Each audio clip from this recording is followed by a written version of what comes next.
Aujourd'hui, dans le cadre de l'examen du projet de loi relatif à l'organisation des Jeux olympiques et paralympiques de 2030, qui sera discuté, je le rappelle, en séance publique le 24 juin prochain. Comme le texte qui nous avait été présenté en 2018, que j'avais eu l'honneur de rapporter en partie, avec Claude Kern notamment, en prévision des Jeux olympiques et paralympiques de Paris, ce projet de loi qui tend à faciliter la mise en œuvre des Jeux d'hiver dans les Alpes comporte des dispositions très diverses en matière de sécurité, d'urbanisme et bien sûr en matière d'organisation des instances olympiques.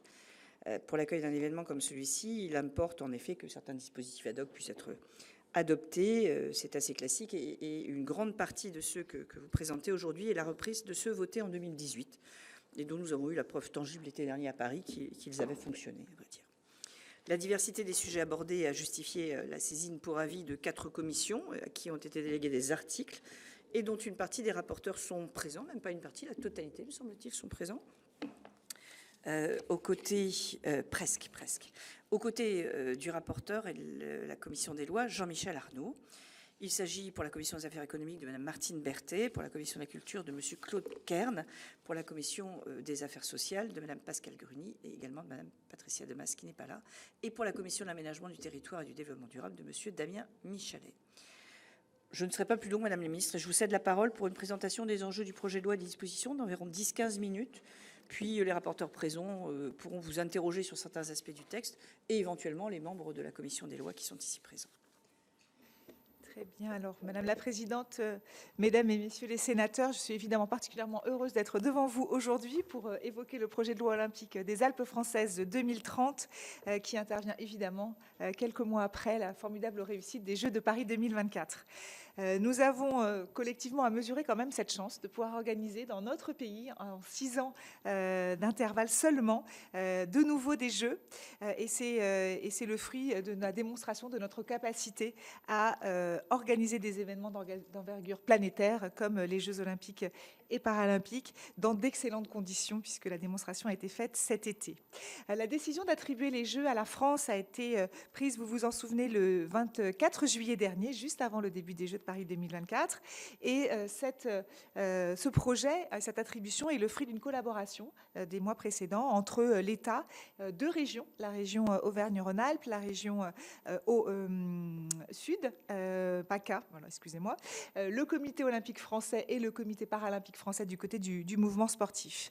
Cette attribution s'est finalement confirmée définitivement avec la signature de ce qu'on appelle le contrat hôte par le CIO, donc c'était le 9 avril dernier, et cette signature est intervenue après un certain nombre de garanties apportées notamment par l'État, d'abord la loi de finances 2025, mais aussi la signature de lettres de garantie par 2 premiers ministres successifs, Michel Barnier en octobre et François Bayrou le 14 mars. Donc tout ça nous permet de dire aujourd'hui très concrètement que les Jeux seront organisés en 2030, du 1er au 17 février pour les Jeux olympiques et du 1er au 10 mars pour les Jeux paralympiques.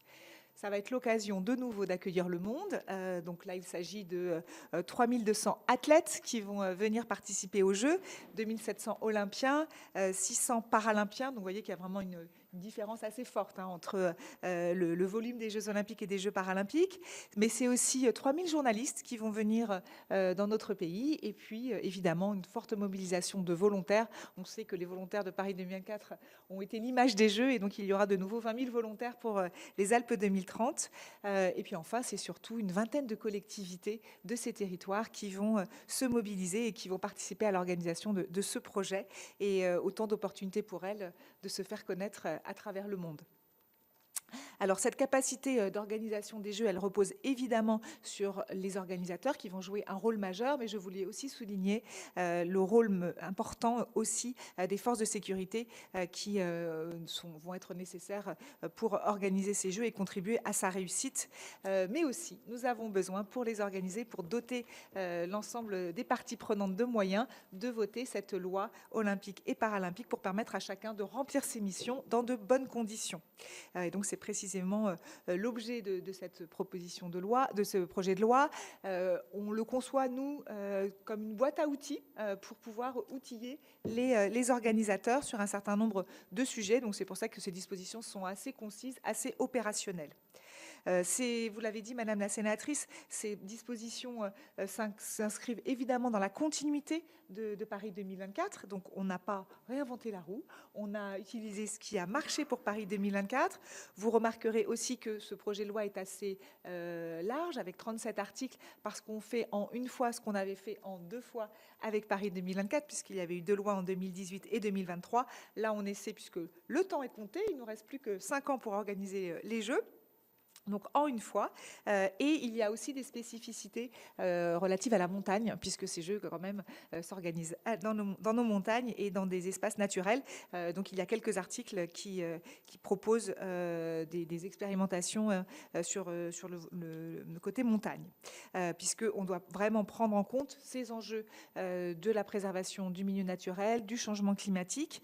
Ce sont des enjeux qui sont majeurs pour ce projet, puisque nous devons être exemplaires d'un point de vue environnemental.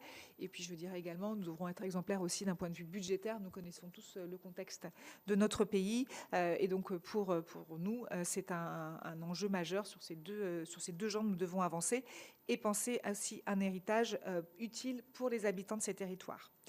Nous avons une organisation que vous connaissez, puisqu'elle a déjà été expérimentée avec Paris 2024, mais je voulais souligner le travail déjà très approfondi mené par le délégué interministériel aux Jeux Olympiques et Paralympiques, avec la DIJOP, qui travaille d'ores et déjà sur le sujet de façon très importante. L'organisation aujourd'hui est aussi sur 2 jambes.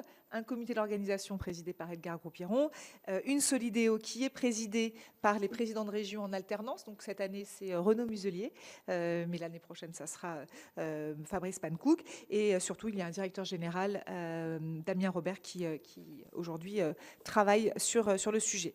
Je voulais juste aussi vous donner un élément d'information. Il y aura un comité interministériel aux Jeux Olympiques et Paralympiques qui va se réunir à la fin du mois de juin. Aujourd'hui, on a la date du 27 juin pour là aussi engager l'ensemble des ministères dans le projet des Alpes françaises 2030 pour créer une synergie gouvernementale sur le sujet et pour construire l'héritage qui doit se prévoir et s'anticiper dès aujourd'hui avec des ministères qui sont pleinement engagés. Donc ça aussi, c'est une étape importante qui va contribuer au succès de ces Jeux. Donc maintenant, les articles eux-mêmes, donc 37, je vous le disais, une première série d'articles qui sont relatifs à la livraison des Jeux et plus particulièrement pour respecter finalement les stipulations du contrat hôte olympique. C'est important, qui est conclu du coup, vous l'avez compris, hein, avec les régions, le CNOSF, CPSF, l'État et le CIO. Donc là, typiquement, c'est des mesures qui sont absolument nécessaires et classiques qu'on avait connues avec Paris 2024, que c'est bien le COJOP qui a la qualité d'organisateur des compétitions sportives. Il y a des transferts de droits de propriété intellectuelle du CNOSF au COJOP. Donc c'est vraiment le COJOP qui va devoir faire respecter les emblèmes et les marques olympiques et paralympiques. Il y a aussi un certain nombre de mesures pour garantir des droits de publicité aux partenaires des Jeux. Deuxième série de dispositions qui sont, elles, relatives à l'éthique, l'intégrité. Et ça, c'est important parce que ce projet doit être exemplaire à ce titre. Et donc là, c'est un certain nombre de contrôles qui sont mis en place. Le contrôle de l'AFA, bien sûr, mais également de la Cour des comptes, de l'agence aussi de lutte contre le dopage, où on met en place des mesures particulières. Et puis certaines dispositions vous concernent directement, puisqu'il s'agit aussi de mettre en place un comité des rémunérations et un comité d'éthique auquel on va vous proposer de participer, comme ça avait été le cas précédemment. C'était important. Troisième catégorie de dispositions, celle relative à la réalisation des Jeux dans de bonnes conditions, notamment en matière d'infrastructure, grâce à la simplification de procédures. Donc là, on reprend vraiment les mêmes procédures. Donc là, il s'agit du permis, par exemple, à double état pour la construction des villages, la phase village-jeux, mais aussi la phase habitation au lendemain des Jeux.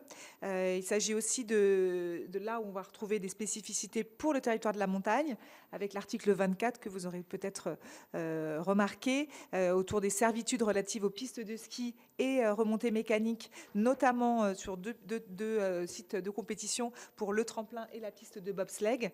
Donc ça, c'est vraiment spécifique, évidemment, à Alpes 2030. Et puis, toujours dans ces spécificités montagne, l'article 20 qui permet des expérimentations pour accélérer la rénovation, notamment énergétique, de copropriétés qui, vous le savez, aujourd'hui pose problème. On parle de beaucoup trop de lits froids dans nos stations de ski. Et donc là, on a l'occasion de mener une expérimentation qui est attendue, je crois, depuis longtemps. Et donc, c'est l'occasion, avec cette loi olympique, de lancer cette expérimentation. Il y a aussi des dispositions relatives à la sécurité. Et là, très clairement, on s'imprègne du retour d'expérience de Paris 2024. Vous avez peut-être remarqué sur les interdictions de paraître qu'on n'est plus dans le système MICAS, mais dans un système un peu plus léger, puisqu'on a pu tirer les conséquences de Paris 2024. Mais si vous le souhaitez, je pourrais y revenir plus en détail. Et puis, sur on souhaite aussi prolonger l'expérience de la vidéosurveillance algorithmique jusqu'en 2027. On n'avait pas été au bout de l'expérience avec Paris 2024 parce que finalement, les Jeux de Paris 2024 étaient très urbains avec une forte présence des forces de l'ordre. Ça n'a échappé à personne, ce qui fait qu'on n'avait pas pu aller au bout de cette expérimentation. Là, pour les Alpes françaises, on va être dans des territoires de montagne, donc on n'aura pas autant de forces de l'ordre et en tout cas pas une concentration comme on a pu avoir avec Paris 2024 de population au même endroit. Et donc, cette disposition de vidéosurveillance algorithmique pourrait être beaucoup plus pertinente. Donc, c'est pour ça qu'on souhaite prolonger l'expérience. Et puis enfin, je voulais terminer par l'article 36 qui effectivement n'est pas directement lié à l'organisation des Jeux de 2030, mais qui prolonge l'héritage de Paris 2024 avec ses dispositions pour pérenniser les mesures prises sur l'assainissement des bateaux et des établissements flottants en aval de Paris pour permettre la baignabilité de la Seine. Ça va être le cas cet été dans 5 sites de baignade entre la Marne et la Seine. C'est une bonne nouvelle et là, ça permet de prolonger cet héritage des Jeux de Paris 2024.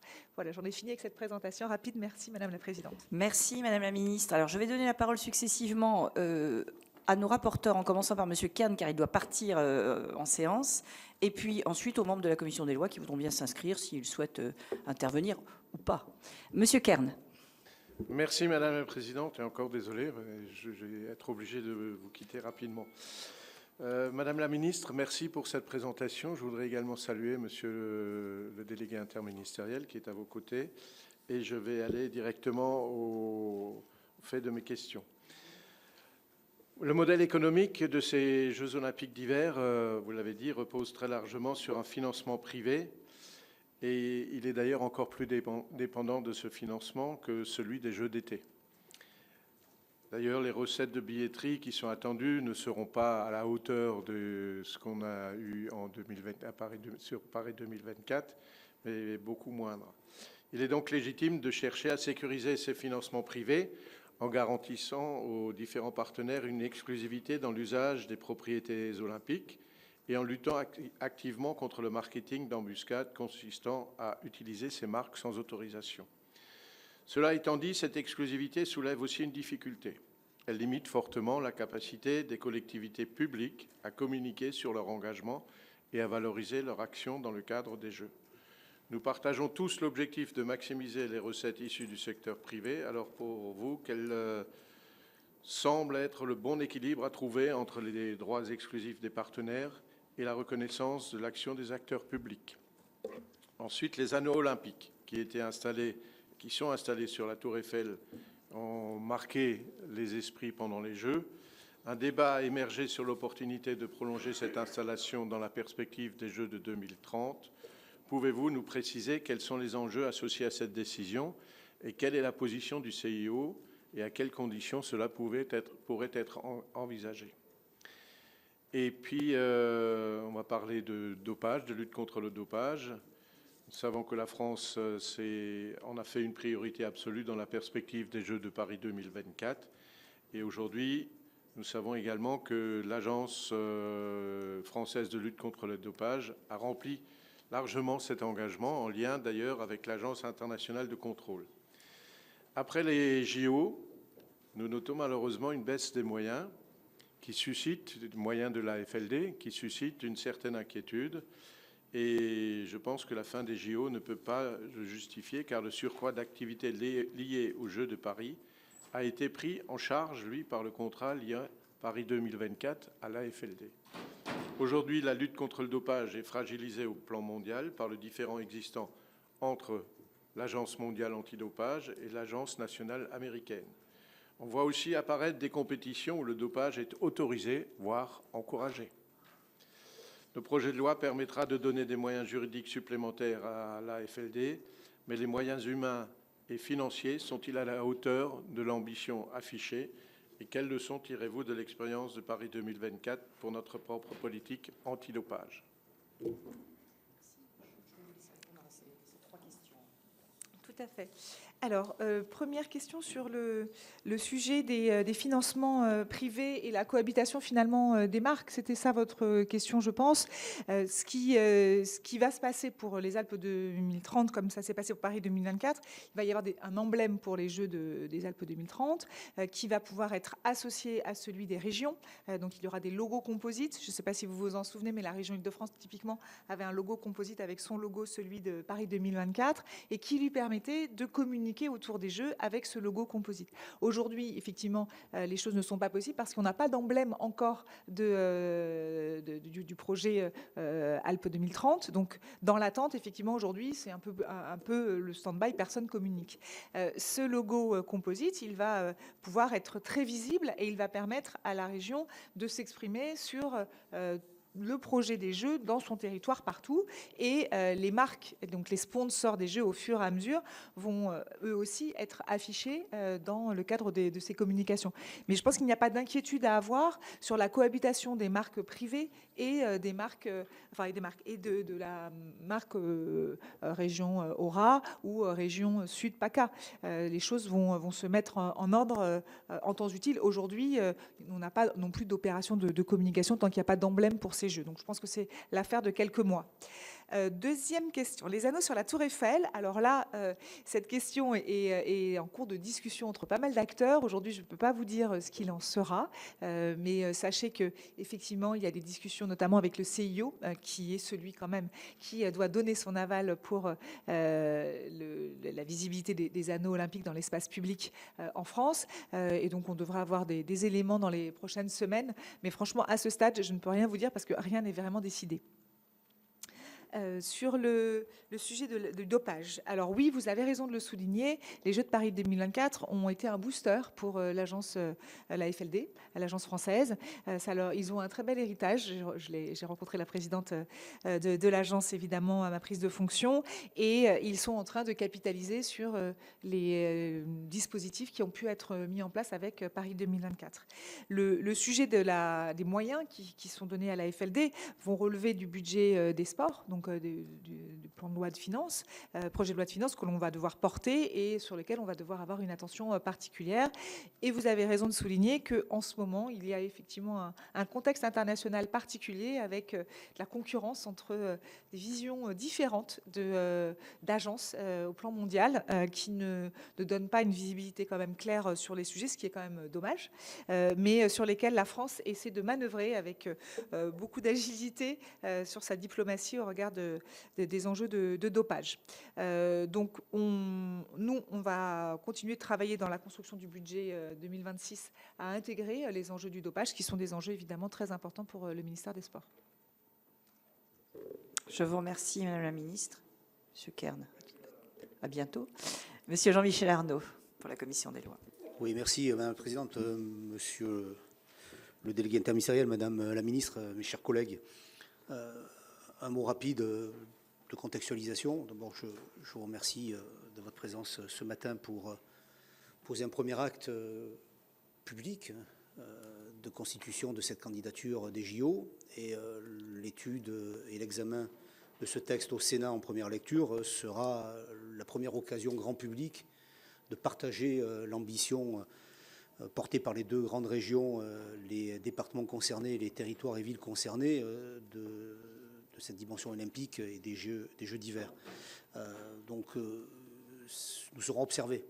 Nous serons observés par les populations qui souhaitent et qui accompagnent ce projet et par une partie de la population qui s'interroge sur l'intérêt, l'utilité d'organiser encore des Jeux olympiques d'hiver dans le cadre d'un réchauffement climatique non contesté et l'impact que cela peut avoir sur toute la montagne française, y compris les Alpes françaises.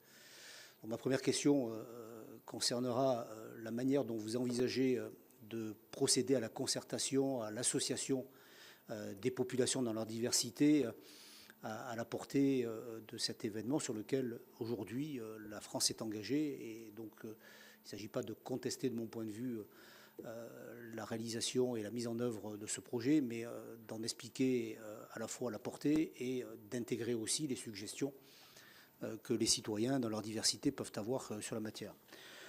Le deuxième sujet, deuxième question, est une question particulièrement épineuse et à l'occasion notamment des auditions multiples que j'ai menées avec les collègues ces 15 derniers jours, ce point est apparu comme étant crucial, notamment pour les deux régions organisatrices. C'est celui de l'article 5, qui prévoit d'autoriser les régions Rhône-Alpes et Provence-Alpes-Côte d'Azur à contribuer à la garantie, la faculté de contribuer à la garantie du déficit éventuel du COJOP, avec un principe, 50% pour l'État et un quart pour chacune des régions de la prise en charge de l'éventuel déficit. Outre le fait qu'il n'y avait pas d'équivalent sur la loi 2018 et la loi 2023 pour les JO 2024, on peut se poser la question, et je vous la pose, de mettre en place dans l'article 5 ce principe de répartition d'un éventuel déficit alors que nous n'avons pas encore la carte des sites, qu'il y a un débat sur le volume global des coûts de ces JO, entre 1,9 milliard d'euros et 2,4 milliards d'euros en fonction de l'expertise entre le dépôt de dossier de candidature et le travail fait pour l'instant sur les bases non stabilisées par l'inspection générale des finances. Dans ce contexte, pourriez-vous me détailler les éléments ayant conduit le gouvernement à mettre sur la table dès aujourd'hui une telle garantie financière? Autre question, la question, et vous l'avez évoqué dans votre propos liminaire, de la vidéosurveillance algorithmique prévue à l'article 35. Le travail avait été fait notamment à l'occasion d'une mission postérieure au JO par Madame de la Gontrie, qui opine du chef, ainsi que Madame Françoise Dumont, qui avait notamment recommandé de l'étendre au-delà des grands événements, mais aussi d'autoriser des agents communaux n'appartenant pas à la police municipale d'accéder au signalement, de conférer davantage d'autonomie aussi aux acteurs pour le choix des solutions technologiques et enfin de garantir dans l'OLA l'indépendance du comité d'évaluation. Je souhaiterais savoir si le gouvernement est favorable aux préconisations formulées par nos collègues et qui viendraient, je pense, utilement enrichir notre débat sur l'organisation des JO dans le cadre de cette loi olympique. Enfin, et c'est un sujet qui est remonté de manière assez récurrente du terrain, pourriez-vous me préciser la définition qui pourrait être retenue pour définir la nature olympique directe ou indirecte d'un projet déterminant du fait de recours potentiellement aux procédures facilitées? C'est évidemment un sujet essentiel pour les porteurs de projets dans les territoires. Je vous remercie. Oui, alors, premier sujet, le sujet de la participation citoyenne, la concertation citoyenne, c'est un enjeu majeur, vous avez raison de le souligner.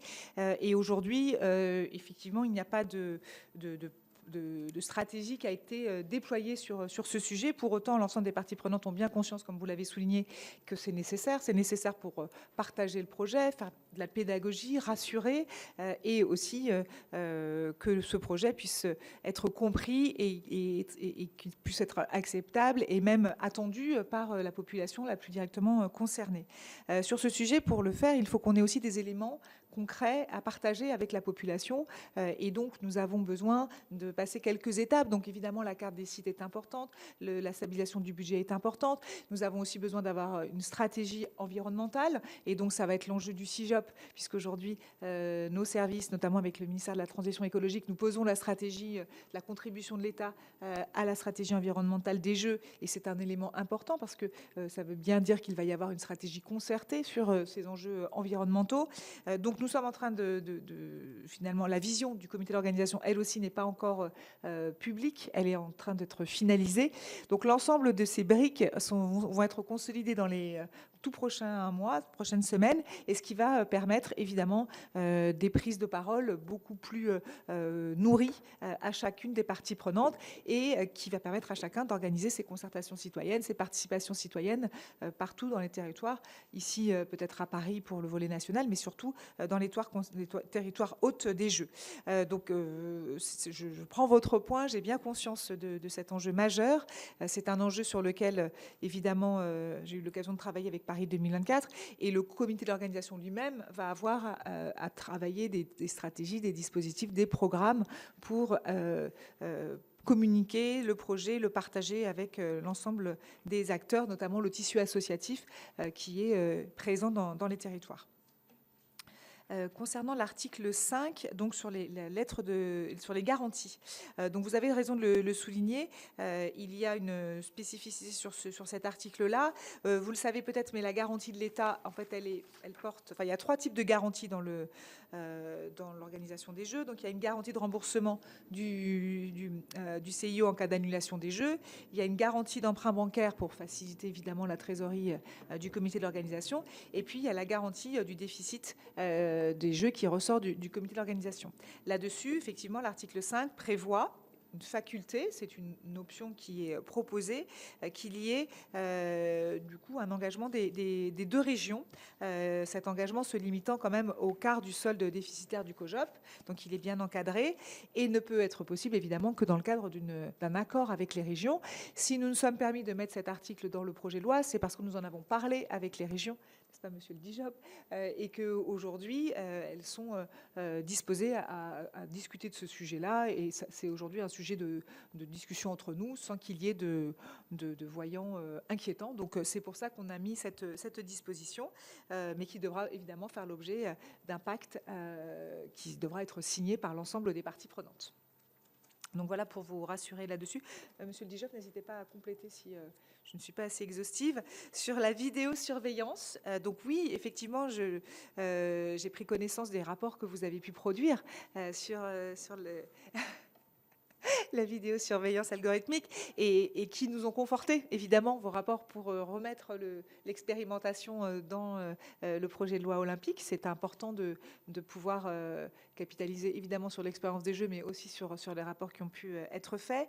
Et nous avons plutôt contenu la rédaction dans ce qui avait été proposé et adopté pour Paris 2024, sans aller plus loin à ce stade, puisque nous avons eu un enjeu, mais pas que pour cet article-là, sur l'ensemble des articles, de limiter les dispositions au plus près des besoins de l'organisation des Jeux. Donc c'est pour ça qu'on ne s'est pas permis d'étendre plus loin l'expérimentation. Mais après, il y a un débat parlementaire qui va pouvoir se mettre en place, et voilà, on va en discuter. En tout cas, nous, c'était important de pouvoir poursuivre cette expérimentation, parce que, encore une fois, le contexte d'organisation des Alpes françaises n'est quand même pas celui de Paris 2024, notamment au regard des mobilisations des forces de l'ordre qui sont prévues.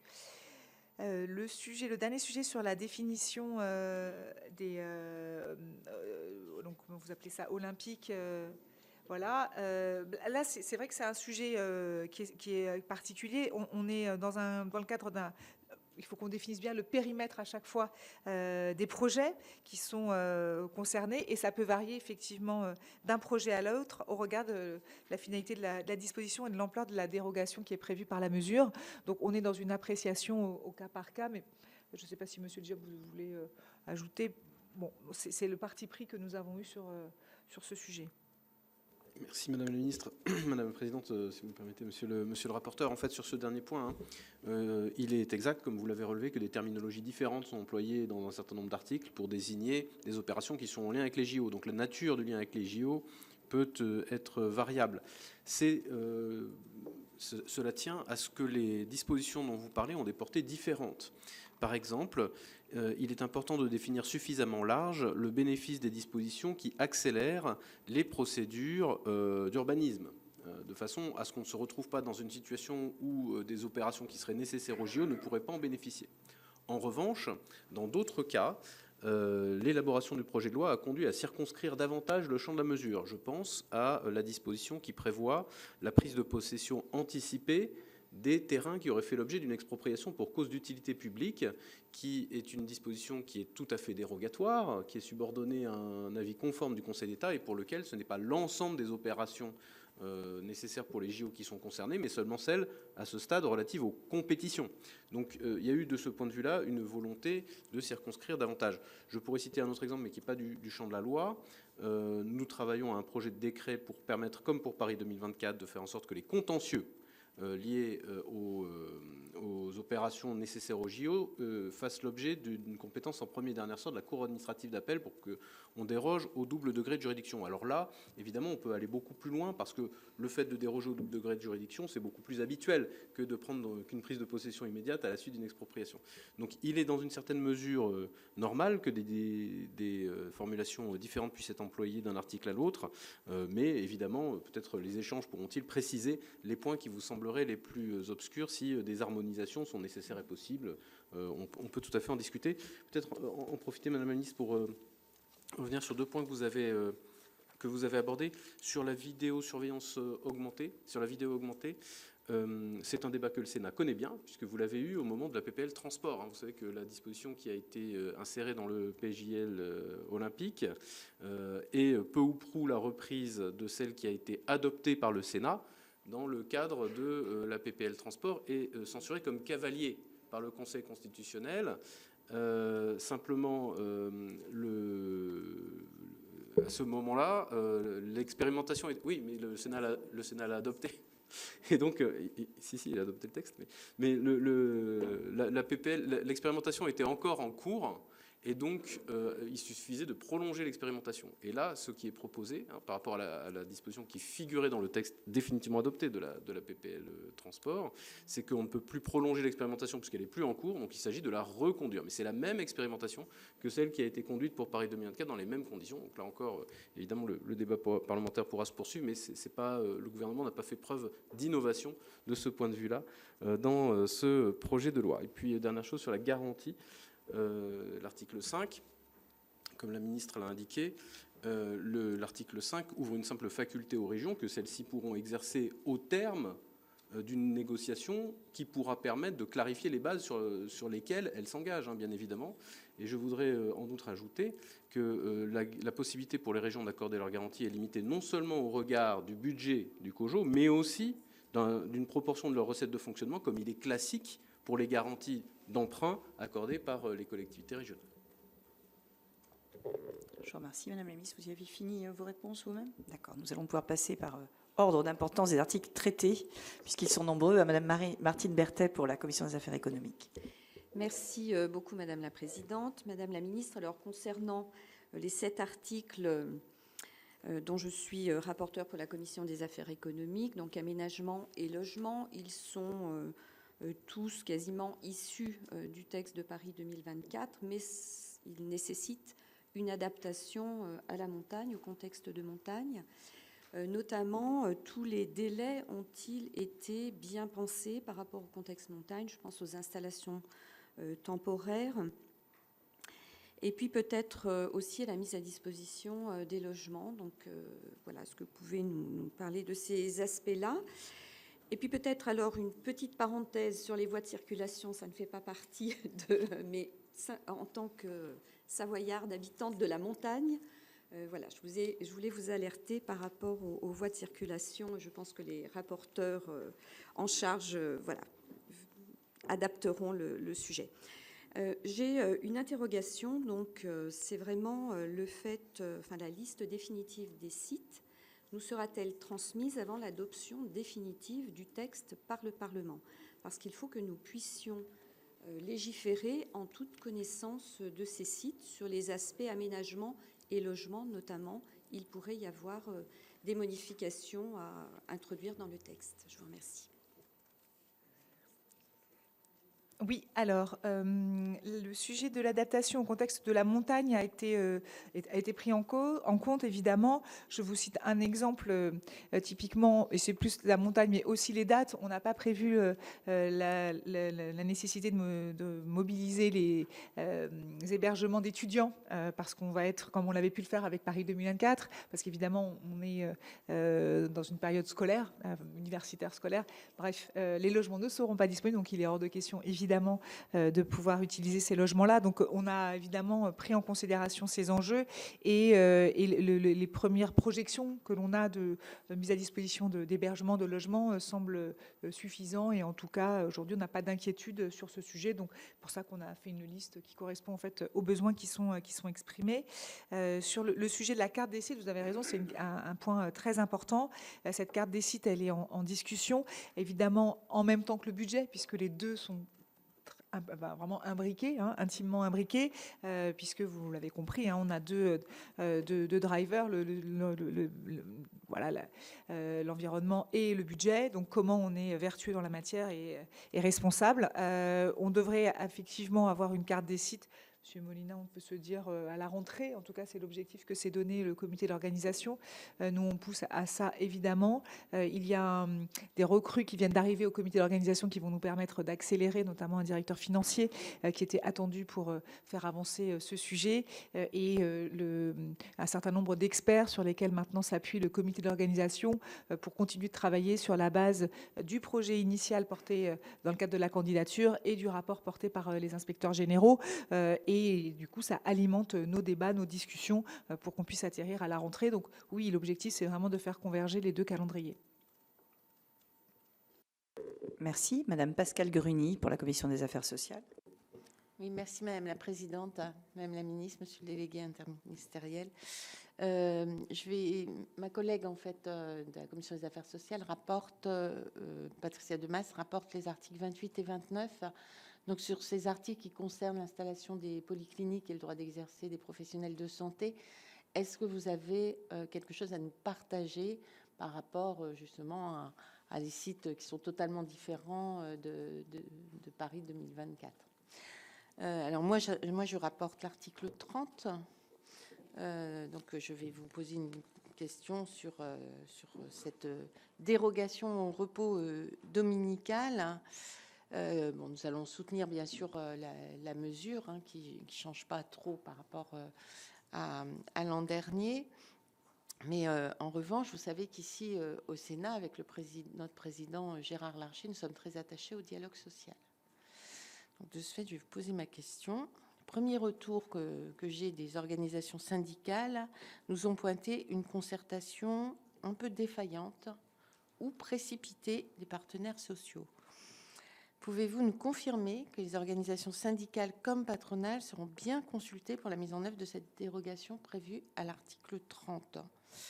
Et plus généralement, afin que les partenaires sociaux soient correctement associés à l'organisation de ces Jeux olympiques et paralympiques, pouvez-vous nous dire à quelle échéance une charte sociale sera signée, comme cela a été le cas pour les Jeux de Paris 2024 ? Merci. Alors, je vais peut-être commencer par le dernier point pour vous rassurer sur le sujet de la place des partenaires sociaux dans le projet.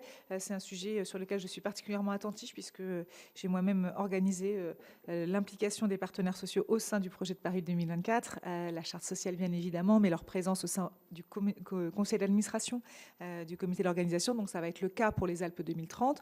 Nous avons eu un dialogue continu avec les représentants de la charte sociale depuis la fin de Paris 2024 jusqu'à aujourd'hui.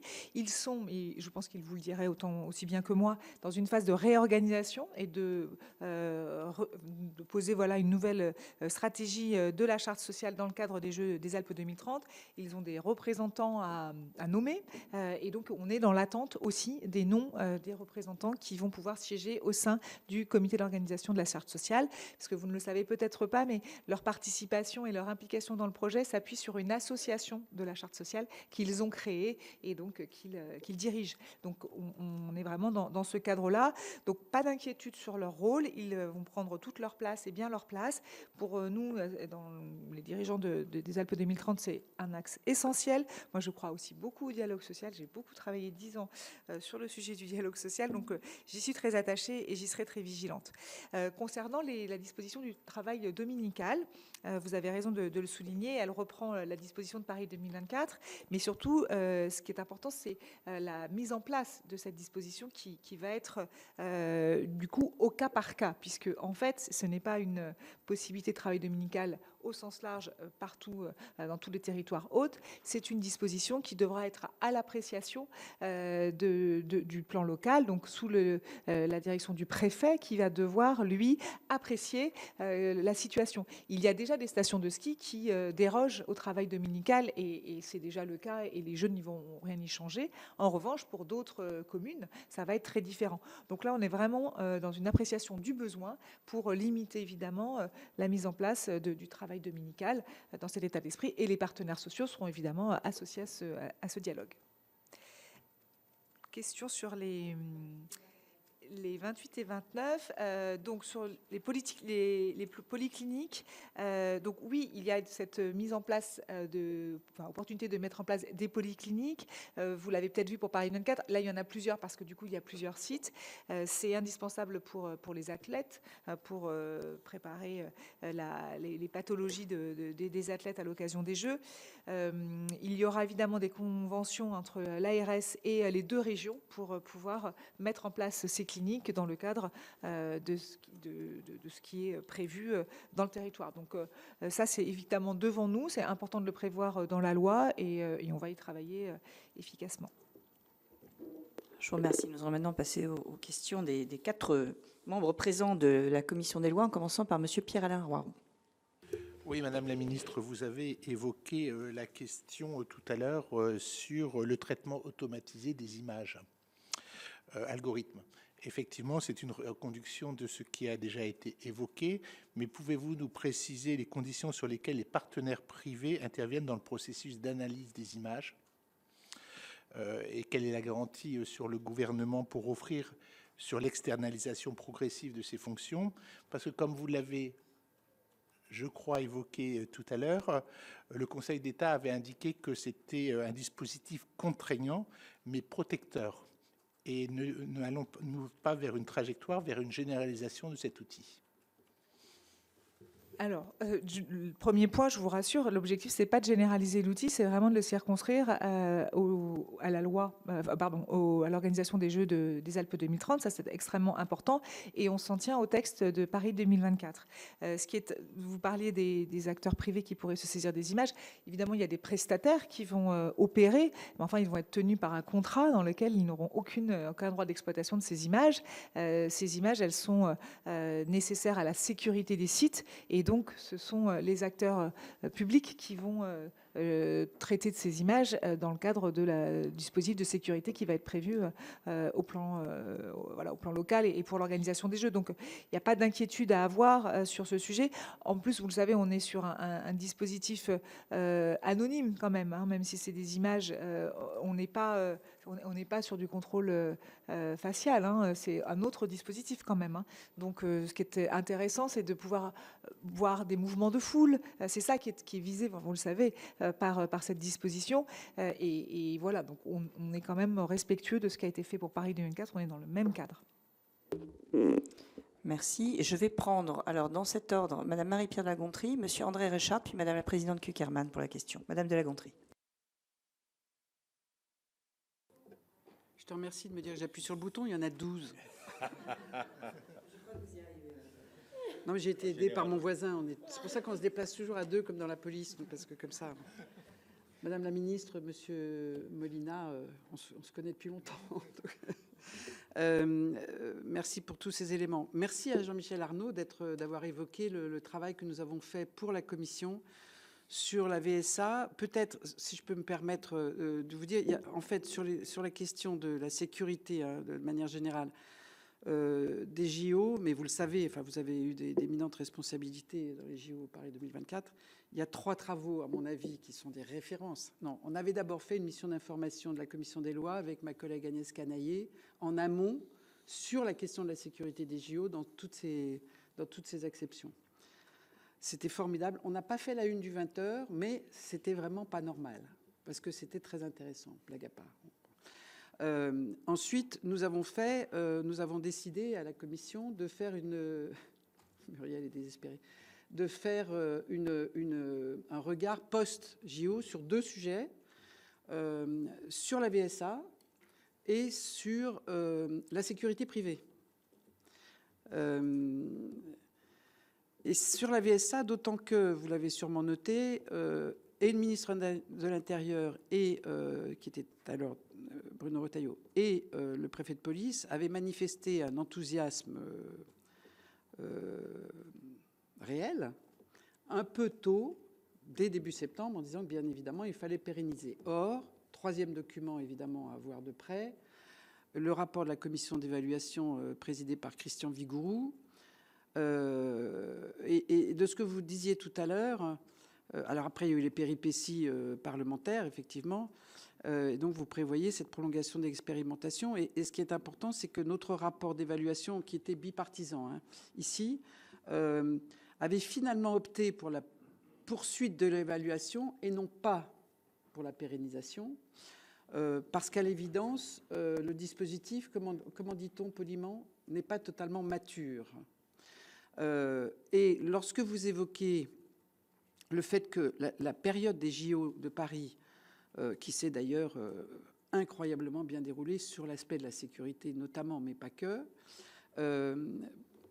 l'appréciation pouvait finalement être biaisée par la forte présence des forces de l'ordre. Mais il ne faut pas s'arrêter qu'à ça. Les cas d'usage se sont avérés inégalement convaincants. Il faut bien dire les choses. Et au fond, et là, ça rejoint l'utilité potentielle pour les JO. Moi, je suis à la fois parisienne et savoyarde, donc c'est vous dire que les deux m'intéressent. Pour les JO des Alpes, c'est qu'au fond, le cas d'usage le plus convaincant était les intrusions dans les zones non autorisées, même si un oiseau passant pouvait déclencher l'alerte. Bon, il y a moins d'oiseaux en montagne. Donc voilà, donc tout ça. Alors, c'est des pigeons, tu veux dire les. Je veux dire que, en clair, ça a été très utile, par exemple. Non, mais faut pas se raconter l'histoire. Ça a été utile à Vers-sur-Marne. Voilà. Bref, je ferme la parenthèse, mais donc, sur les cas d'usage, faut pas se raconter d'histoire. Aujourd'hui, le système n'est pas mature sur les 8 cas d'usage qui avaient été déterminés par le ministère de l'Intérieur. Et c'est très bien que ce soit le ministère qui ait déterminé les cas d'usage. Bon, je dis ça parce qu'il y a une inflation de demandes de cas d'usage de la part de certains maires. Bon.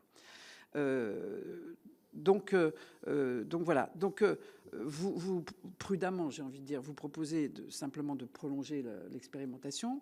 Bon, on va pas se raconter d'histoire. Les JO c'est en 2030, donc en 2027, on va nous dire qu'il faut prolonger encore jusqu'en 2030. Bon,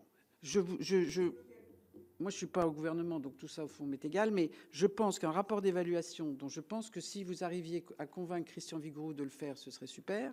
Mais un rapport d'évaluation rendu le 30 septembre pour une fin d'expérimentation le 31 décembre, à mon avis, vous êtes un petit peu optimiste, parce que ça veut dire que vous avez 3 mois, période budgétaire.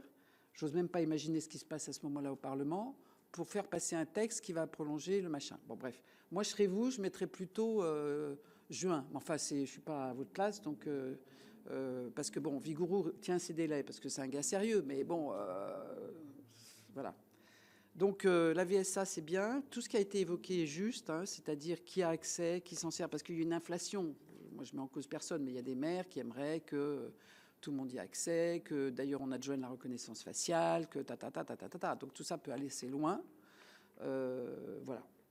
C'était le quart d'heure de publicité pour nos rapports, Présidente. Mais c'est un excellent quart d'heure de publicité. En ont-ils besoin? Tout le monde les connaît et Madame la Ministre les a sûrement lus. Monsieur André Reichardt. Merci Madame la Présidente. Madame la Ministre, À mon tour, je vais vous parler de sécurité. 2030, c'est loin.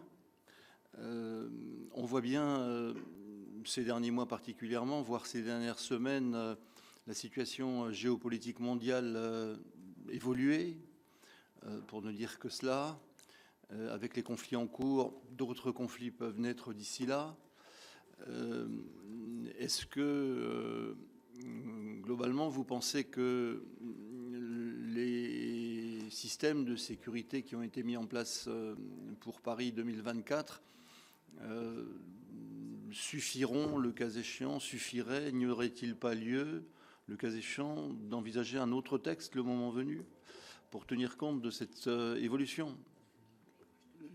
Certaines, hein, je peux déjà en prendre le pari de la situation géopolitique actuelle. Ma deuxième question sur ce plan est liée à la liste des pays qui pourraient participer à ces Jeux. Vous avez tous en mémoire naturellement la, entre guillemets, réflexion, pour ne pas dire la polémique qu'il y a eu sur Paris 2024 en ce qui concerne particulièrement, par exemple, la présence d'une délégation russe, mais on peut d'ores et déjà en envisager d'autres. Voilà. Est-ce que sur ce plan, vous avez déjà une réflexion sur cette liste des pays participants à ces Jeux Olympiques, ce qui serait quand même une gageure, parce qu'encore une fois, la situation politique peut évoluer beaucoup d'ici là. Et troisième question sur la sécurité. On a tous en tête aussi les mouvements, je vais le dire comme ça, les mouvements de troupes, enfin bref, de renforts de police qui ont eu naturellement pour avantage, bien sûr, de sécuriser Paris 2024, mais qui, en sens inverse, a un peu désorganisé quand même le fonctionnement d'un certain nombre d'événements ailleurs, tout particulièrement, vous savez bien, la prévention des accidents et autres sur les plages, etc., mais même suppression d'un nombre d'événements. Là, c'était au mois de juillet, estivaux, saisonniers, etc. Est-ce que il faut s'attendre aussi pour les prochains Jeux Olympiques, cette fois dans les Alpes françaises, à de telles causes incidentes sur le plan sécuritaire dans des territoires qui, pour le coup, ne seraient pas impactés par ces Jeux Olympiques, mais qui, naturellement, viendraient à, vous l'avez compris, s'aider des forces de gendarmerie, CRS et autres, pour sécuriser les Jeux. Ça, c'était sur la sécurité. Et alors, une toute petite question encore sur les spécialités sportives. Je ne sais pas comment les sports qui seraient amenés à être autorisés à concourir à ces Jeux. On a tous en mémoire l'un ou l'autre sport qui nous a beaucoup sollicité à l'époque s'agissant des Jeux Olympiques 2024 parce qu'ils n'ont pas été retenus. Bien, on a préféré d'autres sports sur lesquels, à titre personnel, je m'interrogeais quand même aussi sur leur participation à ces Jeux. Y a-t-il d'ores et déjà des remontées à cet égard? Et bien sûr, c'est très tôt et vous n'êtes pas les seuls en la matière concernée. Mais est-ce que vous pouvez déjà nous en dire quelque chose aujourd'hui? Je vous remercie. Merci, Monsieur Richard. Madame la présidente Cukierman. Merci. Merci en tout cas, Madame la Ministre, pour votre présentation. Moi, je veux d'abord dire au nom de mon groupe que nous aurons le même objectif que nous avons eu pour Paris 2024, c'est-à-dire d'en assurer et de tout faire pour que ces JO soient des JO populaires, sociaux et environnementaux. Et je veux le dire en préambule parce que nous allons rentrer dans un temps législatif et dans un temps de préparation où rien ne va aller. J'ai le malheur ou la chance d'être sénatrice depuis 2011 et donc d'avoir vécu toute la préparation et le bonheur, bien évidemment, de 2024. Et donc, de différents gouvernements, différentes équipes et de tous les drames qui allaient se produire, de tout ce qui n'était pas anticipé, de tout ce qui allait mal se passer sur le site des JO comme partout en France. Et finalement, je pense qu'on peut dire que ça a été de très beaux JO et finalement la France s'en est très bien portée, exception faite peut-être de la cérémonie d'ouverture et de la pluie, mais finalement à force que tout le monde ait disserté sur fallait-il ou pas le faire au bord de la Seine, on en avait juste oublié un petit problème de temps, mais personnellement, pour moi, nous étions déjà placés en période de canicule, et donc c'est à la maison, tranquille, que j'ai regardé cette magnifique soirée. Je le dis avec un peu d'ironie parce que, bien évidemment, ça va être notre rôle de parlementaire dans les mois et dans les années qui viennent, à la fois d'être vigilant, d'être précautionneux, d'anticiper parfois même le pire, pour que ce moment Alpes 2030 soit le mieux réussi et le plus beau possible. Comme je l'ai dit, les JO doivent se tenir, donc nous soutiendrons les dérogations que nous avions soutenues sur un certain nombre de sujets, dès lors qu'ils sont des dérogations encadrées, je pense notamment en matière d'urbanisme, etc., dans la dimension purement JO. On se le dit très tranquillement et on ne votera pas tous les articles. Il y en a certainement un ou deux ou sur les questions de sécurité, etc. On aura des choses à dire, ce qui ne normal. Bon, la question maintenant, c'est comment on les réalise. Alors, j'ai dit populaire. Je vous en ai parlé hier, Madame la Ministre, pas forcément, certes, dans le projet de loi, mais je crois, il faut que nous le disions à chaque fois, nous devons avoir l'ambition que Alpes 2030 rayonne dans toute la France comme Paris 2024 a, dans son temps de préparation, irrigué l'ensemble de notre territoire et toutes les collectivités ont joué le jeu. Et c'est aussi ce qui fait la réussite de l'événement quand il se produit. Sur la question sociale, ma porte-parole, Pascale Gruny, ayant déjà tout dit, je n'ai plus rien à rajouter et donc je m'associe à la vigilance et aux questions qui sont les siennes. Sur la question de l'environnement. Bon. On a déjà eu un peu le débat hier, on va la voir. Bon, moi, je ne suis pas contre la neige de culture, donc voilà, je vais le dire comme ça. Je vais simplement dire une chose très tranquillement. Parce que, non, mais c'est un vrai dossier. Alors, on ne va pas régler de toute façon à travers la préparation des JO, quels qu'ils soient, les débats politiques de notre société qui existent avant, pendant et après les JO. Donc, je crois que, voilà, on a des désaccords, et en fait, ce n'est pas le problème des JO. Ce sont des sujets bien plus profonds. Et pour être également élu au Conseil régional, la question des stations et de la neige, je regarde également Martine, mais c'est des sujets qui irriguent depuis des années et pour des années encore, et qui en fait sont le fruit d'interrogations. L'avenir dira peut-être certains ont tort ou raison. Je pense que la vérité se trouvera d'ailleurs ailleurs, qui est finalement, et ce que disait Edgar Gros-Piron hier, c'est quoi la montagne en 2050? Et moi, je pense que les JO, ils doivent nous servir d'expérimentation. Voilà. On va, à travers ces JO aussi, tester, innover. Et il y a des choses qui vont marcher, et on les évaluera. Et il y a des choses qui vont marcher, il y a des choses qui ne vont pas marcher. Ça va être des accélérateurs scientifiques. Et je vais simplement préciser, sans faire d'anti-parisianisme primaire, parce que c'est vraiment pas du tout mon genre. Pas du tout. Mais tout de même, pour réussir cette formidable chose que fut la baignade dans la Seine, et qui est encore aujourd'hui attendue pour cet été. Heureusement qu'il y a eu quelques, pardonnez-moi l'euphémisme, travaux, aménagements, gestion de l'eau en amont pour pouvoir assurer d'abord la réalisation des JO avec les baignades et pour tout cet été, la baignade dans la Seine. Parce que s'il n'y avait rien, on traverserait la Seine à pied.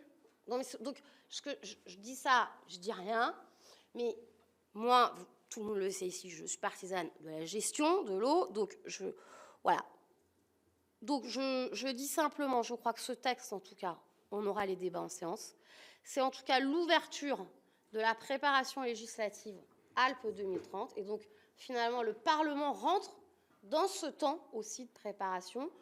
On aura des débats, parfois contradictoires, parfois rassembleurs, et je crois qu'en tout cas, je n'ai pas de doute ici au Sénat, mais nous devons avoir un débat à la hauteur pour que finalement le Parlement soit aussi un des acteurs de la réussite sur les différents champs des JO et JOP Alpes 2030. Merci, je vais donner la...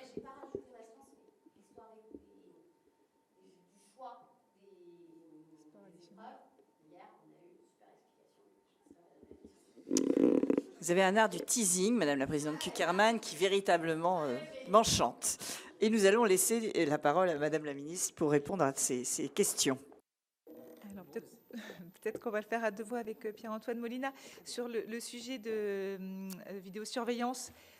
Bon, évidemment, j'ai bien entendu ce que vous avez dit et le fruit de vos rapports. Donc, vous avez compris la philosophie pour nous, c'est vraiment de continuer sur la base d'une expérimentation parce que c'est important de tester et de pouvoir faire évoluer le dispositif en le appréciant ses forces et ses faiblesses. Donc, c'est pour ça qu'on est sur cette expérimentation. Et vous avez raison de dire qu'on se projette évidemment vers un dispositif en 2030. On ne mène pas cette expérimentation juste pour s'arrêter en 2027. On peut aussi se le dire, mais on trouve intéressant d'avoir cette méthode de l'expérimentation qui nous permet vraiment de tirer les enseignements sur ces enjeux qui sont, on le sait, très importants. Donc voilà. Donc, en revanche, votre idée d'étirer jusqu'à fin juin nous semble totalement pertinente, n'est-ce pas, Pierre-Antoine? Donc merci. Nous allons effectivement prendre ça en compte parce qu'on a pu... Voilà, donc vous avez raison, on va intégrer ça. On s'est vu peut-être un peu ambitieux sur ce délai, donc point bien pris en tout cas. Pour continuer la question de la sécurité, vous évoquiez... Monsieur le sénateur, le contexte mondial et comment adapter finalement notre dispositif au contexte mondial, c'est évidemment un sujet extrêmement important et sur lequel nous allons être attentifs. Le dispositif de sécurité, il s'adapte, vous le savez, à chaque événement, à chaque organisation, à chaque journée. Et donc, il va devoir prendre en compte les tensions internationales quand nous serons en février 2030. C'est une évidence, donc soyez rassurés. Nous avions avec Paris 2024 énormément de travaux sur lesquels nous ne communiquions pas, mais que vous imaginez bien se tenir avec évidemment le gouvernement sur ces enjeux de sécurité, les alertes. Et je pense au hacking aussi informatique, mais c'était aussi sur les risques terroristes et autres. Donc ça, ce sont des sujets qui sont suivis quand même au jour le jour dans les quelques années qui arrivent avant les Jeux. Donc aujourd'hui, comme je vous le disais, le COJO est en train de se staffer, mais il y aura bien des interlocuteurs dédiés au sein du COJO pour travailler avec l'État sur ces risques sécuritaires. C'est absolument nécessaire et là-dessus, on n'a vraiment pas le droit de se tromper, donc c'est vraiment important. Vous évoquiez le sujet des listes des pays qui participent aux Jeux. Donc ça aussi, c'est un enjeu majeur qui ne relève pas de la compétence du comité d'organisation. C'est une décision qui est prise par les organisateurs CIO et IPC, International Paralympic Committee. Vous l'avez vu sûrement, en ce moment, on en parle parce que les Jeux de Milan-Cortina arrivent à grands pas, c'est le février prochain, en 2026. Et donc se pose la question de quels sont les pays qui vont pouvoir présenter des athlètes à l'occasion des Jeux. La question se reposera pour les Jeux de LA en 2028 et du coup sera évidemment présente pour les Jeux de Paris 2024. Là aussi, il faut tenir compte des enjeux géopolitiques et de la situation du moment. Et donc là aussi, des discussions très resserrées ont lieu. J'ai pu le vivre de l'intérieur, donc je peux vous le dire, entre l'organisateur et le CIO, les fédérations internationales, pour savoir quels sont les pays qui participent. Il y a des enjeux évidemment sportifs pour notamment organiser la compétition elle-même, mais vous avez bien compris, il y a des enjeux aussi sécuritaires et de tensions qui peuvent être présentes du fait de la qualification ou non de certains pays. Donc cet enjeu est vraiment pris dans son ensemble et sera extrêmement important. Vous citiez aussi les renforts de police, et ça c'est évidemment un sujet. Alors, quand même, un mot pour vous dire que l'envergure des Jeux de Paris 2024 est beaucoup plus forte quand même que celle des Alpes 2030. Je citais tout à l'heure le chiffre de la participation des athlètes. On est sur 3000 athlètes pour les Jeux d'hiver. Nous étions à 10 000 athlètes pour les Jeux d'été. Donc, vous voyez bien qu'on n'a quand même pas le même dispositif. On avait 20 000 journalistes pour les Jeux d'été. Et là, nous en avons, j'ai annoncé quoi tout à l'heure, je ne me souviens déjà plus. Mais je vais vous le redire. Les nombres de journalistes, 3000. Donc vous voyez qu'on est sur un volume un peu différent. Pour autant, ça ne veut pas dire qu'il ne faut pas évidemment travailler ce sujet. Donc ça va s'apprécier évidemment au regard du contexte. Et les services de l'État sont déjà pleinement mobilisés sur le sujet. sujet peut-être un peu plus léger, celui des sports additionnels. Donc oui, c'est un point important. C'est un moment fort pour tout comité d'organisation, le choix des sports additionnels. Le calendrier, il est connu, puisque c'est la session du CIO juste avant les Jeux de Milan qui aura à valider les propositions du comité d'organisation Alpes françaises 2030. Donc, ce qui veut dire que pour le comité d'organisation, l'agenda, c'est d'arriver à des propositions en fin d'année, donc fin 2025. Et donc, nous travaillons d'ores et déjà sur cette liste de sports additionnels possibles, sachant que nous avons des équations évidemment pas simples à réaliser. Ces jeux doivent s'autofinancer, hein, en fait, puisqu'on ne doit pas faire peser les sports additionnels sur un coût supplémentaire sur le budget. Donc, il faut trouver un modèle économique qui marche. Et puis, nous avons aussi besoin, et ça a été le cas avec Paris 24, mais ça sera le cas pour les Alpes 2030, d'adresser un message, d'adresser un récit à travers ces choix. Donc, pour Paris 2024, vous vous en souvenez, c'était un récit autour de la jeunesse avec des sports urbains, le skateboard, le surf, l'escalade, des sports émergents, des sports populaires, accessibles à toutes. L'escalade, on le voit, c'est un sport qui suscite un engouement incroyable en France. Donc, les Jeux ont contribué d'une certaine façon à ça. Donc, c'est ça la stratégie. Donc, on va voir. Je ne peux évidemment pas vous dire ce qu'il en sera, puisque les décisions ne sont pas prises, mais ça sera un moment fort et important sur le sujet. Voilà pour les sports additionnels. Alors, je reviens peut-être un mot sur les jeux populaires, les jeux sociaux et environnementaux. Les jeux populaires, oui, ça a été vraiment une marque de fabrique de Paris 2024 et c'est clairement dans l'ADN des Alpes 2030. On souhaite évidemment que ces jeux soient partagés, accessibles à tous. Il y avait des dispositifs, vous vous en souvenez, de billetterie populaire. Ça, c'est un dispositif qui avait été largement porté par l'État et notamment la DIJOP avec le dispositif Ma classe au jeu qui avait permis à beaucoup de scolaires de partout en France, vous vous souvenez, ces petits chasubles de toutes les couleurs dans le métro parisien pour aller sur les sites de compétition paralympique. Donc, ces enjeux sont bien pris, ce sont des réussites de Paris 24 sur lesquelles on va devoir réfléchir et capitaliser. Les enjeux sociaux, je ne le redis pas, mais au-delà de la charte sociale, il y a aussi, et j'en parlais hier, cette dimension d'ouvrir des opportunités au tissu économique local, aux demandeurs d'emploi locaux, pour vraiment mettre le pied à l'étrier d'un certain nombre de personnes du territoire à l'occasion des Jeux et pour vraiment susciter un impact positif et un impact social. Donc ça sera aussi au cœur du projet. Et puis l'impact environnemental, oui, évidemment, c'est majeur. Nous avons aussi l'opportunité, comme vous le disiez, grâce aux Jeux, de susciter beaucoup d'innovations, d'expérimentation. Je vais citer une innovation de Paris 2024, grâce aux Jeux et les partenaires sponsors, notamment GRDF, EDF, on a pu raccorder au réseau tous les sites de compétition des Jeux, ce qui veut dire que le concert qui a lieu traditionnellement au pied de la Tour Eiffel tous les ans, qui mobilisait beaucoup de générateurs avant les Jeux, aujourd'hui va être raccordé au réseau et donc du coup il n'y a plus besoin de générateurs, mais c'est la même chose pour la Fashion Week, place de la Concorde, plus besoin de générateurs, place de la Concorde, on utilise le réseau et ça a été possible par les investissements des sponsors des Jeux. Donc ça, ce sont des exemples, mais qui sont intéressants. Et sur le rayonnement à travers toute la France, vous le disiez, c'est un enjeu majeur. Il y a aussi des programmes qui ont été mis en place à l'occasion des Jeux d'été, qui vont pouvoir se mettre en place à l'occasion des Jeux d'hiver. Le programme Génération 2030 pour faire résonner les Jeux des Alpes françaises dans toutes les écoles, les lycées et collèges de France et universités. Mais aussi le programme Terre de Jeux 2024 qui avait permis aussi de faire résonner les Jeux dans nos communes partout en France. On va devoir aussi proposer un programme adapté pour les Alpes françaises 2030. La Flamme aussi a été l'occasion de beaucoup de projets en amont pour engager les territoires. Cette Flamme, aller comme pour l'été 2024 dans tous nos territoires. Donc ça sera aussi une occasion de faire rayonner le projet partout en France. Voilà. Est-ce que j'ai oublié des choses? Non, je crois que j'ai tout dit.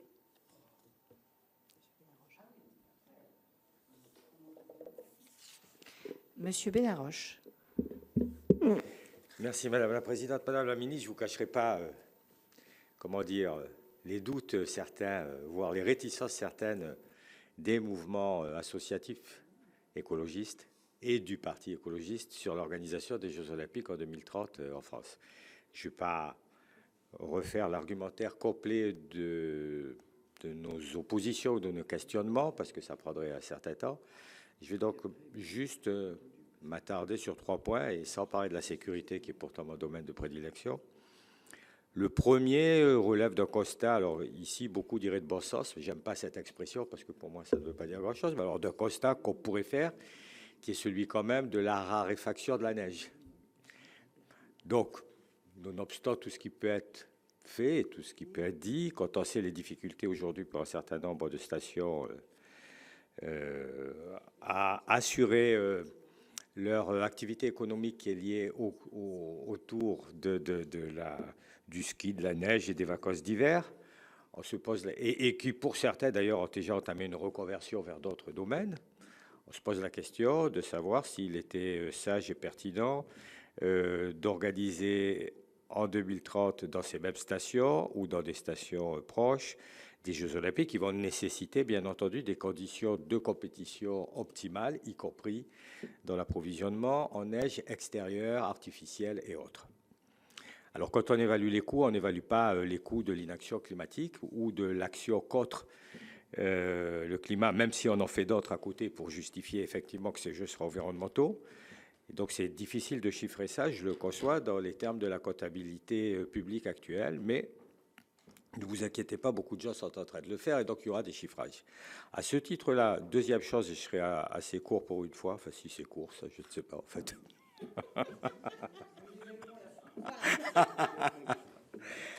Vous savez qu'il y a une action qui a été une action auprès des tribunaux administratifs qui est engagée depuis le 20 ou le 19 mai, si je ne me trompe pas, d'un collectif d'associations incluant la Ligue des droits de l'homme, Greenpeace, enfin plein d'autres d'ailleurs, y compris d'associations locales, voire de collectivités ou en tout cas de représentants de certaines collectivités locales.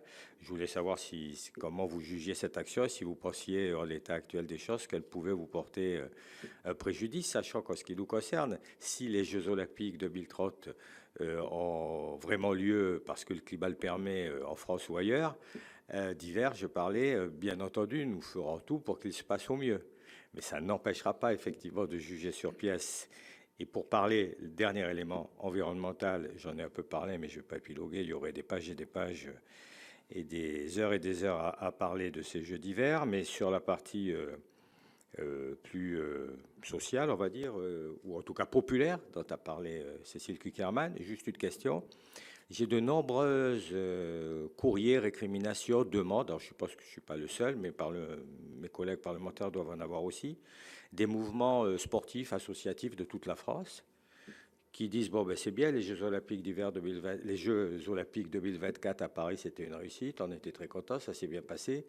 Aujourd'hui, ce qu'on s'aperçoit, c'est que tous les budgets du monde associatif sportif français sont en baisse, que tous les mouvements associatifs français ont des difficultés énormes aujourd'hui à boucler leur budget, qu'il y a énormément de demandes à ce sujet parce que justement les répercussions positives de 2030, de 2024 sur le mouvement sportif français n'ont pas lieu parce que justement, Madame la Ministre, Monsieur, les collectivités territoriales n'ont plus les moyens de les financer puisque l'État leur a coupé les grande partie de leurs ressources et qu'ils en sont dépendants et que l'État ne le fait pas parce que,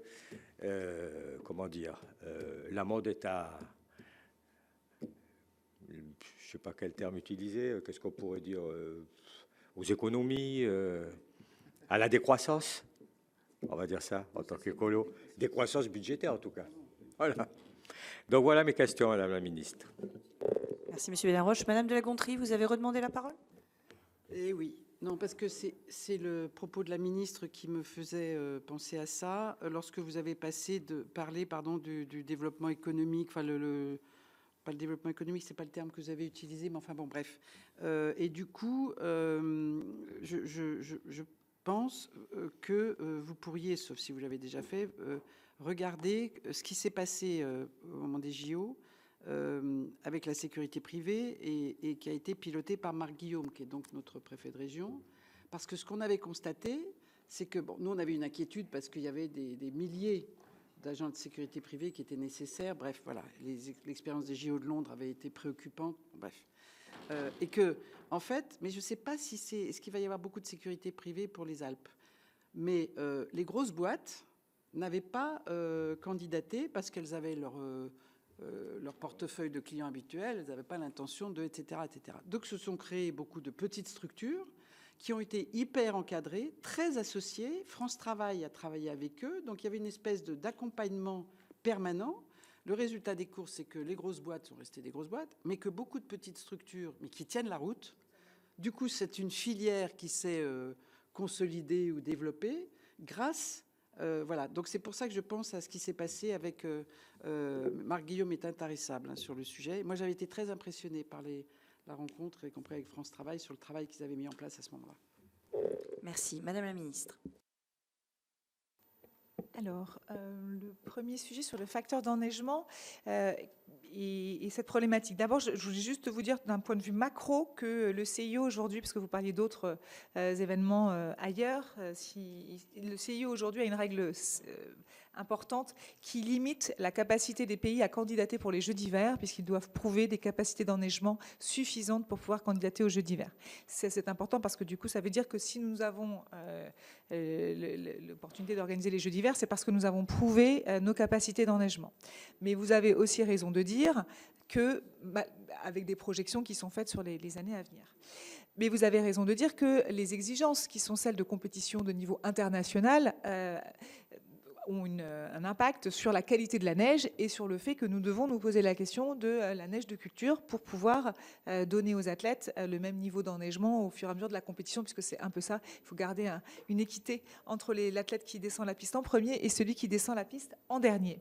Il se trouve quand même qu'en Savoie, nous, on est assez rassurés d'une certaine façon, parce qu'on voit qu'un seul % des ressources en eau sont utilisées pour la neige de culture, et surtout que cette ressource, elle est restituée au printemps. Et c'est ce qu'expliquait Edgar Gros-Piron hier et que soulignait Madame la sénatrice. Elles sont restituées au printemps quand on a le besoin le plus d'eau et qu'elles sont prélevées à l'automne quand on a le besoin de moins d'eau. Donc du coup, nous considérons que nous ne mettons pas à risque le sujet de l'eau dans les territoires hôtes des Jeux parce qu'il y a cette possibilité de ne pas impacter de façon négative la ressource en eau en organisant les Jeux d'hiver. Voilà pour le sujet de l'eau. Sur le sujet de la saisine du TA, écoutez, nous, on a vu pareil par voie de presse, un peu comme, pas comme vous, mais en tout cas, nous, on l'a vu par voie de presse, la saisine du TA. Et donc, nous allons attendre l'issue de cette saisine. Ce que ça traduit, c'est effectivement une forte inquiétude au sein du tissu associatif. Et évidemment, je trouve légitime les inquiétudes. J'ai beaucoup rencontré d'associations à l'occasion de Paris 2024 qui étaient soit opposées, soit très inquiètes. Il y avait une gradation qui était différente en fonction des associations. Et il faut effectivement rassurer, mais surtout, il faut avoir des preuves et avoir des programmes pour pouvoir expliquer que la catastrophe n'arrivera pas, parce qu'on parle aussi de ça. Donc, du coup, ça nous engage, et sur le point qu'on évoquait tout à l'heure, comment faire participer la situation, comment communiquer autour de ce projet, comment rassurer, comment aussi nous fixer des ambitions sur ces enjeux-là, parce qu'ils sont extrêmement importants. Et l'occasion des Jeux, c'est pas seulement une compétition sportive, vous le savez, c'est aussi un impact positif pour les territoires. Le volet annexe sur la situation du budget des sports en France, oui, évidemment, c'est une source d'inquiétude évidente pour moi, la première, puisque c'est moi qui porte ce budget et je vous le concède, le lendemain des Jeux est difficile. On espérait, alors que les Français ont une envie de sport, on a vu des chiffres incroyables d'adhésion et de nouveaux licenciés dans les fédérations. On a 33% au triathlon. Il y a quand même des courageux qui veulent faire du triathlon. On a plus 21% à la Fédération française handisport. Donc, ça veut dire que les personnes en situation de handicap, elles aussi, elles ont une envie de sport. On a la Fédération de basket qui a refusé 150 000 personnes. La Fédération de hand, c'est 120 000.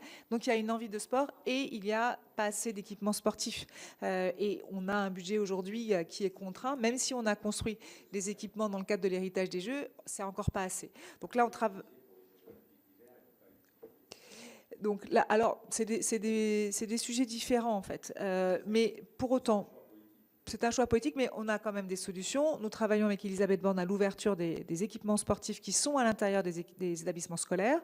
Il y en a 28 000 de ces équipements et seulement 5 000 sont ouverts aux associations. Donc là, on mène vraiment un travail... Oui, mais aujourd'hui, là, on n'a plus les moyens de ne pas ouvrir ces établissements au regard de la tension, de la demande, et ces équipements sportifs sont du bien public. Et donc, il faut que les chefs d'établissement vraiment entendent cette demande et ouvrent leurs équipements sportifs. Donc ça, c'est un sujet, mais vous avez raison, c'est un combat, mais on le mène. Et puis, il faudra trouver dans l'équilibre, dans le budget 2026, les bons équilibres pour pouvoir faire face aux demandes de sport. Et la conjonction, effectivement, des restrictions budgétaires côté État et collectivités en cascade fait qu'aujourd'hui, effectivement, je le sais, il y a beaucoup d'acteurs associatifs qui sont dans la difficulté. Donc, j'ai bien conscience de ces enjeux. Et croyez-moi, je suis pleinement mobilisée autour du budget du sport. Le dernier sujet sur la sécurité privée, vous ne pouvez pas nous faire plus plaisir à Pierre-Antoine Molina et moi-même, parce que nous avons été les chevilles ouvrières derrière Marc Guillaume sur ce dispositif, et nous y avons cru dès le départ.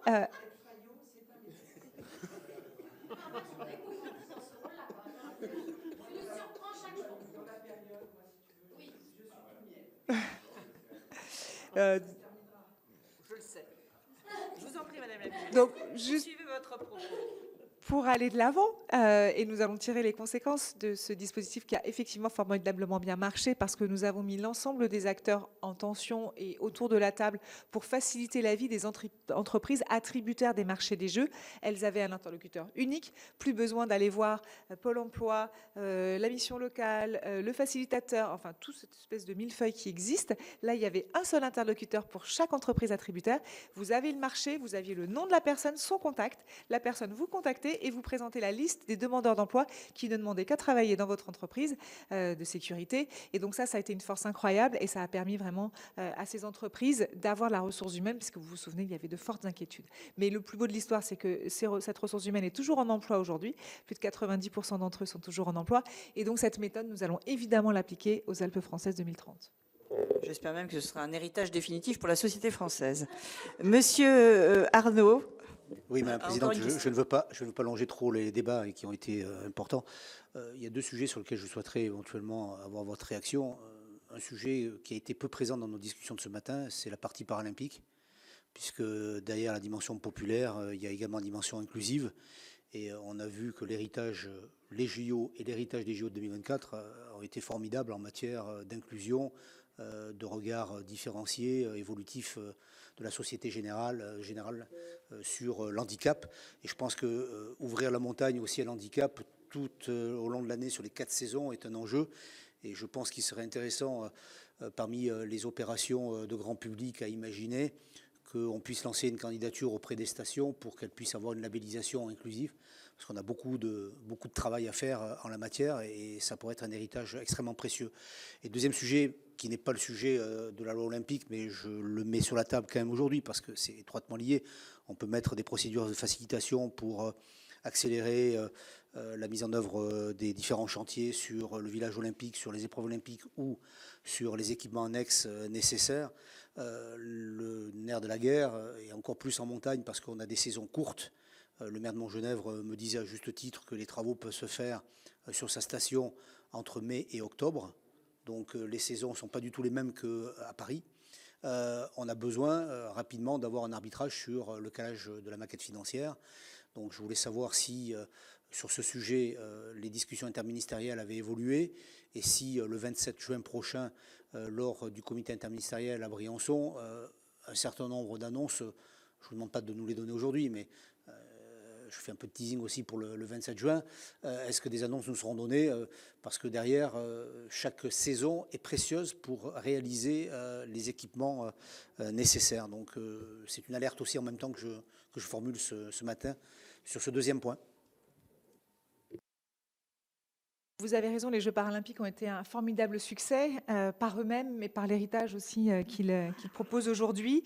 Et nous travaillons d'ores et déjà sur la stratégie d'héritage des Jeux paralympiques des Alpes françaises 2030 dans deux dimensions. La dimension de la haute performance. Nous avons besoin d'avoir un foyer d'athlètes, en tout cas un réservoir d'athlètes paralympiques pour les Jeux d'hiver. Aujourd'hui, il y a trop peu de jeunes qui sont en situation de handicap et qui pratiquent les sports d'hiver. Même ceux ceux habitant dans les vallées. C'est pas une évidence, il y a encore un plafond de verre à faire sauter. Et il y a du coup cette dynamique des clubs inclusifs, c'est-à-dire des clubs ordinaires qui vont se former pour mieux accueillir les personnes en situation de handicap. Et donc ça doit être un axe de travail majeur. Donc l'État soutient les clubs inclusifs. On a un programme jusqu'en 2027. C'est un des programmes d'héritage des Jeux. Et la détection de jeunes talents, elle est encore possible aujourd'hui pour qu'il puisse y avoir un accompagnement de jeunes athlètes à être au rendez-vous de 2030 et puis de 2034. En tout cas, ça va donner un élan et c'est une stratégie qui est portée par le Comité paralympique français sur la haute performance avec le concours de l'Agence du sport. Pour le grand public, il y a aussi un enjeu majeur, vous le soulignez, de l'accessibilité des stations. C'est aussi pour ça que dans la loi olympique, vous allez retrouver des engagements aussi des départements sur ce sujet de l'accessibilité, qui nous semble aussi une opportunité pour faire avancer les choses. Et les stations aussi vont être encouragées dans le cadre de l'héritage des Jeux à aménager leurs équipements pour les personnes en situation de handicap. Comme il y aura des compétitions en plus parasport, il y aura des aménagements pérennes qui permettront aux stations d'afficher, comme vous le disiez, un accueil pour les personnes en situation de handicap. L'ESF quand même mène un travail formidable depuis plusieurs années sur l'accueil des personnes en situation de handicap, mais souvent la marche est haute entre l'arrivée jusque devant le prof, où là vous êtes pris en charge, et tout le trajet en amont. Donc c'est ça qu'il faut qu'on arrive à travailler, mais on est pleinement mobilisé sur le sujet. Le comité d'organisation a bien ça en tête. C'est un objectif majeur. Et l'idée de labelliser des stations de sport d'hiver inclusives peut être effectivement un moteur, un levier pour faire avancer le nombre de stations accessibles aux personnes en situation de handicap. Concernant le timing, oui, alors vous avez évidemment raison, c'est un sujet notamment pour Pierre-Antoine Molina extrêmement important et crucial parce que oui, les Jeux c'est dans 5 ans et que les aménagements doivent se faire en dehors des périodes de saison d'hiver.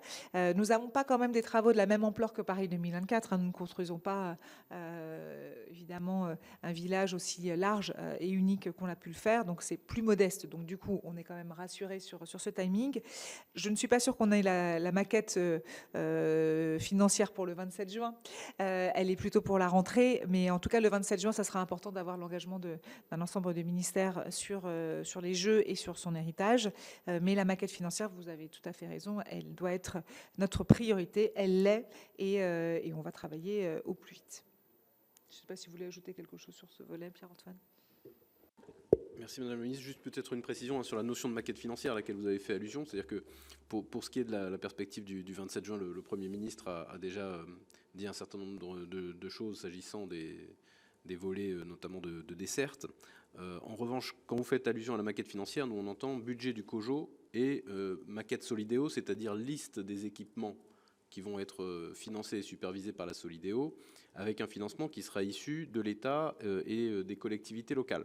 Et donc cette liste d'équipements, on y travaille déjà. Une première version a été présentée au conseil d'administration, premier conseil d'administration de la Solidéo. La Solidéo a recours à un bureau d'études qui est en train d'expertiser les sous-jacents techniques et financiers des équipements qui ont été présentés par les maîtres d'ouvrage de façon à ce qu'on puisse affiner l'évaluation de leur faisabilité et de leur coût. Et sur cette base, on discutera avec les collectivités locales pour établir la maquette à l'horizon du début de la discussion du PLF, donc à l'automne. Très bien. Écoutez, bien, il me reste à vous remercier, Madame la Ministre, et vous aussi, Monsieur le délégué interministériel, ainsi que mes collègues ici présents. Et nous pouvons, je crois, signer la fin de cette audition.